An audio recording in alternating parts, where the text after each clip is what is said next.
Mais um civil foi baleado por agentes federais do ICE em Minneapolis este sábado, segundo o governador do Minnesota. Um dia depois de manifestações gigantescas, milhares de pessoas saíram às ruas geladas da cidade na sexta-feira para protestarem contra a repressão da imigração por parte do presidente Donald Trump.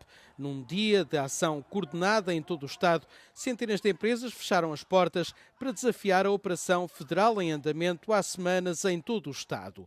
Os protestos ganharam ainda mais força depois de Liam Conejo Ramos, de apenas 5 anos, ter sido detido juntamente com o pai na terça-feira. É uma das pelo menos 4 crianças detidas na mesma área este mês, segundo as autoridades.